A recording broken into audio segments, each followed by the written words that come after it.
പെസഹ വ്യാഴാഴ്ചയായിട്ട് വിശുദ്ധ കുർബാന കൂടാൻ വേണ്ടി പള്ളിയിൽ വന്നേക്കുവാണ്. ഈശോ ശിഷ്യന്മാരുടെ കാലുകൾ കഴുകി ചുംബിച്ചതുപോലെ അതിൻ്റെ ഓർമ്മ ആചരിച്ചുകൊണ്ട് ഞങ്ങളുടെ പള്ളിയിലും എല്ലാ പള്ളികളിലും അച്ഛന്മാർ 12 പേരുടെ കാലുകൾ കഴുകുകയും ചുംബിക്കുകയൊക്കെ ചെയ്യും. അന്ന് അവർക്ക് വൈറ്റ് ഡ്രസ് കോഡ് ഇട്ട് വന്നിരിക്കുന്നതാണ് ഒരു പ്രത്യേക ഭംഗിയാണ് കേട്ടോ.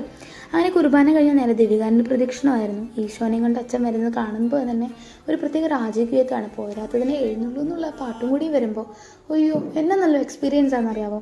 പിള്ളേരെല്ലാം നല്ല ഡ്രസ് കോഡൊക്കെ ഇട്ട് പൂവൊക്കെ ഇട്ട് നിൽക്കുന്നത് കാണാൻ പ്രത്യേക ഭംഗിയാണ്.